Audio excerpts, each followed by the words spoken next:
आज आपण बनवणार आहोत अंडा फ्राय। खायला खूपच चविष्ट आणि बनवायला सुद्धा खूप सोपं आहे। खूप कमी वेळात बनून जाते। तर चला आता रेसिपीला सुरुवात करूया। तर त्यासाठी मी इथे 4 अंडे उकडून घेतलेली आहे आणि सोलून घेतलेली आहे। आता आपल्याला या अंड्यांना या प्रकारे कापून घ्यायचं आहे 2 भागांमध्ये। बघू शकता तुम्हाला व्हिडिओमध्ये ज्या प्रकारे दिसतंय त्याच प्रकारे अंड्याला 2 भागामध्ये कापून घ्या। सर्व अंडे कापून झालेले आहेत आणि इकडे तवा गरम होण्यासाठी ठेवलेला आहे। आता आपल्याला या तव्यावर तेल टाकून घ्यायचं आहे। तर तेल इथे मी भाजीच्या चमच्याने अर्धा चमचा, अर्धा ते 1 चमच तेल टाकून घ्यायचं आहे। जास्त तेल टाकायचं नाही आहे आणि या तेलाला तव्यावर छान असं पसरवून घ्यायचं आहे। तेल छान असं गरम झाल्यानंतर त्यामध्ये आता अंडे ठेवायचे आहेत आणि बघू शकता ज्या साईडने आपण हे अंडे कापलेले आहेत त्याच साईडने ठेवा। बघू शकता या प्रकारे।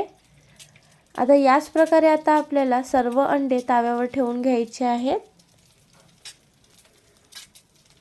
सर्व अंडे ठेवून घेतलेले आहेत। आता यांना छान असं फ्राय होऊ द्यायचं आहे।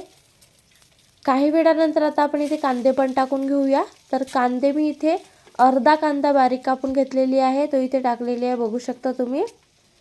छान असं कांदा बारीक कापून घ्यायचा आहे। कांद्याला फ्राय होऊ द्यायचा आहे। काही वेळानंतर बघू शकता अंडे एका बाजूने छान असे फ्राय व्हायला लागलेले आहेत आणि कांदे पण छान असे फ्राय होत आहेत। आता आपण आधी या अंड्यांना पलटवून घेऊया। कांदे फ्राय झालेलेच आहेत, बघू शकता तुम्ही। आता आपण इथे टमाटर टाकून घेऊया। तर टमाटर सुद्धा मी इथे अर्धा कापून घेतलेली आहे आणि अर्धा टमाटर इथे टाकून घेत आहे, बघू शकता तुम्ही। आणि आता या टमाटराला सुद्धा छान असं फ्राय होऊ द्यायचं आहे। काही वेळानंतर बघू शकता टमाटर छान असं फ्राय झालेला आहे आणि हे अंडे पण दोन्ही बाजूने छान फ्राय झालेले आहेत, बघू शकता तुम्ही। आता आपल्याला याच्यामध्ये काही सुके मसाले टाकायचे आहेत। तर सुके मसाल्यामध्ये इथे मी लसूण कांदा मसाला टाकत आहे। अर्धा चम्मचपेक्षा थोडा जास्तच टाकत आहे मी। लसूण कांदा मसाला टाकल्यानंतर आता मी इथे टाकत आहे थोडीशी मिरची पावडर, तुम्ही तुमच्या चवीनुसार टाकू शकता। थोडीशी हळदी पावडरमुळे कलर छान येते। त्याचबरोबर चवीनुसार मीठ सुद्धा तुम्ही तुमच्या चवीनुसार टाकू शकता। आणि त्यानंतर आता इथे मी अथर्व मसाला टाकत आहे, साधारणतः अर्धा चम्मच।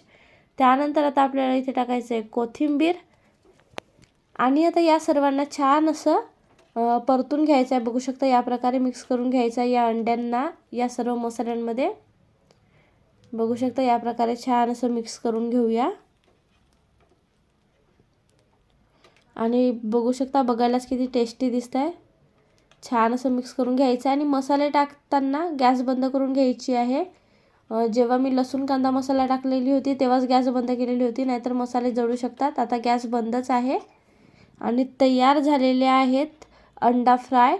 तर बघू शकता आता मी ते एका प्लेटमध्ये काढून घेते आणि किती मस्त असे तयार झालेले आहेत। खूपच टेस्टी लागतात, खूप छान असे फ्राय पण झालेले आहेत, बघू शकता तुम्ही। आता मी इथे एका प्लेटमध्ये काढून घेत आहे आणि जास्त वेळ लागत पण नाही। 10 ते 15 मिनिटांमध्ये तुमची ही रेसिपी तयार होऊन जाते। आता हे जे कांदे टमाटर मसाला आहे ते आपण असं वरून टाकून घेऊया। तर बघू शकता किती छान असे फ्राय झालेले आहेत, अगदी छान आणि बघायला सुद्धा किती सुंदर दिसत आहेत, खायला सुद्धा चविष्ट लागणार। तर बघू शकता तयार झालेला आहे अंडा फ्राय। तर एकदा तरी या पद्धतीने अंडा फ्राय नक्की ट्राय करा, खूपच चविष्ट लागते आणि खूप कमी वेळात बनवून तयार होते आणि रेसिपी पण खूप सोपी आहे। तर एकदा नक्की ट्राय करा आणि जर हा व्हिडिओ तुम्हाला आवडला असेल तर व्हिडिओला लाईक, शेअर, कमेंट आणि चॅनलला सबस्क्राईब करायला विसरू नका। धन्यवाद।